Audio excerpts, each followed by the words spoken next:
entrando aqui em algumas funções da CPU do S7500. Estou com o CPU já inserido no projeto. E a primeira opção que nós vamos ver aqui é sobre os bits aqui do System Clock Memory. Então nós temos aqui a opção de habilitar. Eu vou habilitar primeiro os bits do sistema aqui para a CPU do S7500.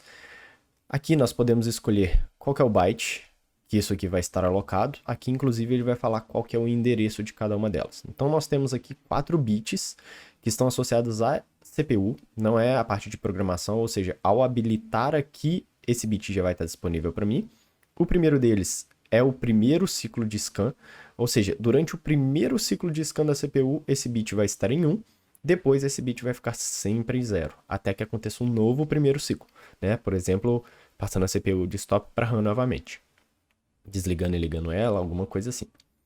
Outra opção que nós temos aqui é o status de diagnóstico. Ou seja, se tem algum tipo de problema na CPU, algum tipo de erro ou algo assim, esse bit vai estar em 1, do contrário ele vai estar em 0. Isso aqui independentemente de qual ciclo. Sempre quando tiver algum erro ele vai estar em 1. Os outros são um bit que sempre está em 1 e outro um bit que sempre está em 0. Que tem algumas aplicações interessantes também. Então, depois nós vamos ver ali. Depois, nós temos os bits de clock. Então, ao habilitar os bits de clock, aqui ele vai falar qual que é o byte, então ele foi para o 0. Né? Então, nós temos o endereçamento aqui de cada um deles. E aqui nós temos frequências diferentes em cada um dos bits. Né? Então, aqui nós temos aqui um de 0.5 Hz até um de 10 Hz aqui. Lembrando que esse clock aqui está associado à CPU. Né? A gente pode, via programação, também elaborar clock, criar clock, mas esse aqui ele está relacionado à CPU e o ciclo dele não está relacionado ao ciclo de scan do CLP. Isso aqui é uma coisa importante, bem como a gente, quando utiliza ele, ele não está associado ao momento em que eu ligo alguma coisa ou algo assim. Ele sempre, independentemente do que esteja acontecendo, ele vai estar sempre alternando na CPU. Nós vamos conseguir ver isso. Então, vamos fazer a demonstração de algum deles aqui. Vamos primeiro ver essa questão do primeiro ciclo aqui, ó.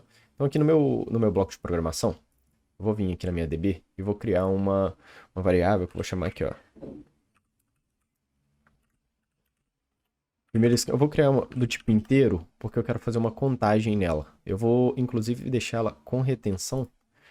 Vai ser melhor para a gente conseguir visualizar.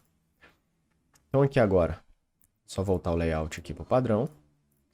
Eu quero que quando eu dou o meu primeiro ciclo, que é interessante mostrar também para onde que aquelas variáveis foram, né? Elas estão aqui, ó, no PLC tags. Se eu abrir, então todas as variáveis estão aqui. Né? Então aqui eu tenho, ó, os meus clocks. E aqui o byte de clock por inteiro. Então aqui é um byte, ele está fazendo referência aos 8 bits de uma vez só. Aqui também eu tenho, então, os meus bits do sistema. E aqui o system byte também, fazendo referência ao byte inteiro. Então isso aqui é criado automaticamente quando a gente marca lá. E aí nós podemos utilizar isso aqui na lógica. Então aqui eu fiz toda vez que eu tiver um primeiro ciclo de scan, eu vou vir aqui e vou simplesmente somar aquela minha variável. Aquela minha variável é aqui, ó, primeiro ciclo de scan, eu vou somar ela mais um. E ela está com retenção. Então toda vez que tiver um primeiro ciclo de scan, ela vai vir e vai somar aqui. Então, deixa eu ver aqui se eu já estou com o meu PLC Sim aberto. Então, o meu PLC Sim ele já está aberto aqui. Então eu vou só fazer download. Como eu alterei a minha DB, ele pede para reinicializá-la. Aqui está em 0. Meu CLP ele está em RAM já. Então, eu vou passar ele para stop. Passei ele para stop. Na hora que vier o primeiro RAM, ele já vai mudar para 1 aqui. Ou seja, durante um único ciclo, ele pegou e executou isso aqui. Essa variável ficou em 1. Se eu vier em stop de novo, RAM novamente, ele vai e conta mais 1. E aí aqui está a importância da variável ser retentiva. Se ela não fosse retentiva, eu só ia conseguir ver 0 e 1. Porque aí toda vez que eu passasse para stop, a variável ela ia perder o valor dela. Então esse aqui é o bit de primeiro ciclo. Você pode usar para inicializar algum tipo de variável, alguma coisa assim. Mais para frente também, no próximo módulo do nosso curso, nós vamos ver que tem uma OB, que chama Startup, que ela faz exatamente isso, né? Ela é executada antes do OB1, então a gente pode inicializar variáveis por lá também. Mas uma outra opção é utilizar o bit aqui de primeiro ciclo. Vamos a algumas outras aqui. Nós temos o bit, né, de always true. Esse bit aqui, ele tá sempre em 1, né? Então, não tem muito segredo com relação a ele. Vou colocar aqui uma variável aqui, ó. Auxiliar 1, só pra gente conseguir visualizar.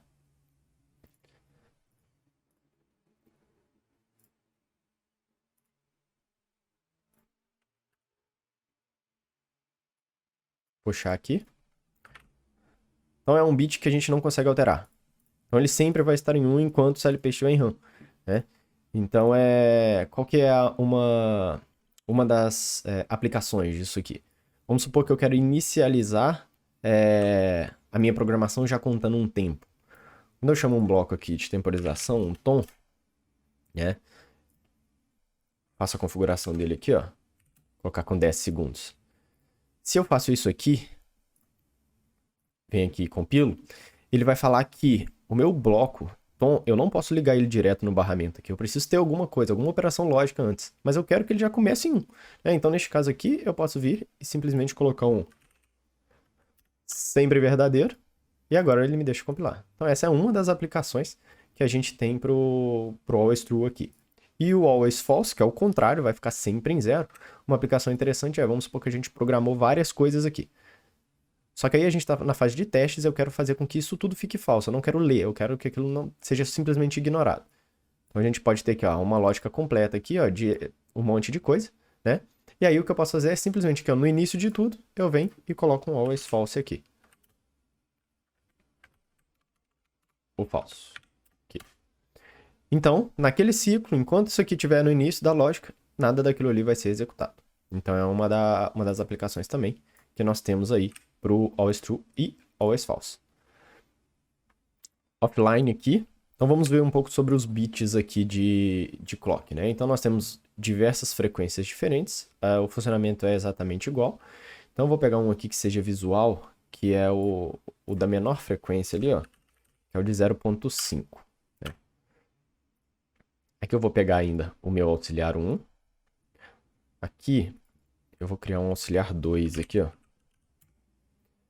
só para a gente visualizar. Então, ó, auxiliar 2.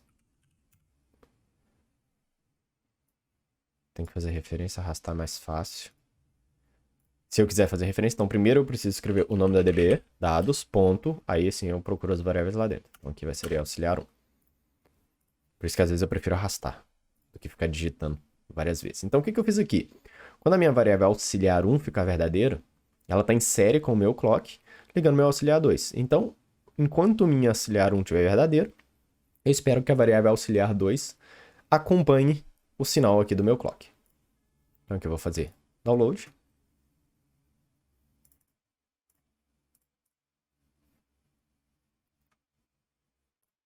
Vou monitorar. E o que é interessante, olha, não depende de nada. Esse bit aqui, ele vai ficar piscando naquela frequência.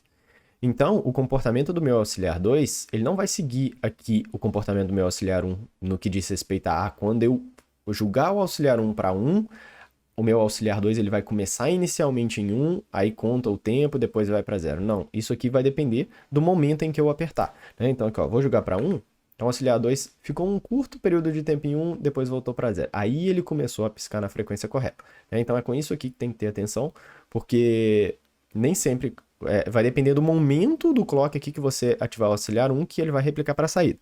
Mas aí depois desse primeiro momento, aí tá tudo ok. Aí agora sim a gente pode concluir que a variável aqui, auxiliar 2, ela vai estar piscando numa frequência de 0.5 Hz. E aqui a gente pode alterar. Pode colocar aqui uma de 1 Hz. Download. Vai ficar mais rápido. Agora com um ciclo de 1 segundo. E dessa forma nós temos as opções de utilizar todas as variáveis do clock. Lembrando que esse é um evento da CPU. Isso aqui está associado à CPU. Não tem nada a ver com lógica de programação, mas nós conseguimos sim elaborar um clock baseado na lógica de programação. E aí, se for via lógica, inclusive nós podemos fazer que toda vez que vier a borda da minha entrada, aí ele já joga a saída direto para 1 e depois começa a fazer o clock. Ou seja, a gente consegue ficar casado dessa forma. Mas, também em contrapartida, vamos supor que eu preciso piscar 3 lâmpadas que podem ser acionadas em momentos diferentes. mas eu preciso que todas as três elas fiquem piscando na mesma frequência. Então, utilizar o clock neste caso seria interessante, porque aí eu teria várias outras variáveis. Então, aqui seria ó, um auxiliar 3, auxiliar 4, 5. Aqui, ó. Eu quero criar até a 6. Vamos supor que eu não tivesse nenhuma criada. Vou apagar aqui, ó. Tô com o número 1 no final, eu posso usar igual o Excel aqui, ó.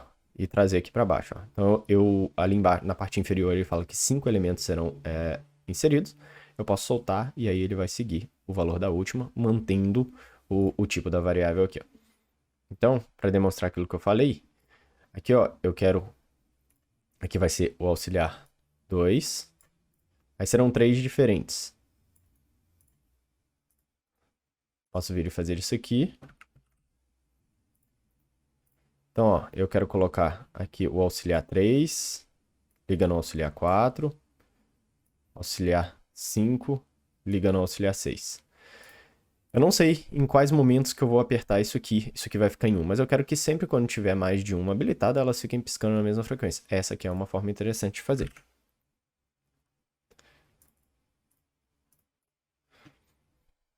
Então aqui, ó, se eu jogar o auxiliar 1 para 1, auxiliar 2 vai começar.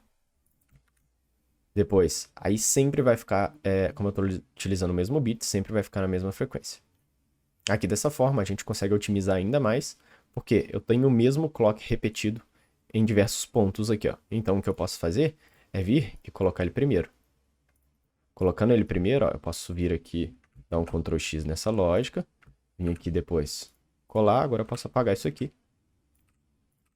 Então aqui eu fiz a mesma coisa, só que agora o meu clock ele tá lá na parte inicial, né? Então se eu precisar agora mudar a frequência, eu preciso mudar um contato só, não preciso mudar 3, da forma que estava antes. Então aqui, ó, eu tenho as duas piscando. Se eu colocar a terceira, todas elas vão acompanhar exatamente. E se eu precisar mudar a frequência, vou colocar aqui, vou voltar para aquele mais devagar. Se eu colocar um de 10 Hz aqui, vai ficar tão rápido que nós não vamos conseguir visualizar. Por isso que eu estou optando por colocar os mais devagar, com a frequência menor. Então aqui está. Então todas as três estão acompanhando. Então essas são as aplicações aí dos bits, né, da CPU, tanto do sistema, né, que nós temos ali o primeiro ciclo de scan, nós temos o diagnóstico, sempre em 0 e sempre em 1. Além disso, também nós temos aí os bits de clock associados à CPU que nós podemos utilizar para aplicações desse tipo aqui. Ok? Até a próxima aula.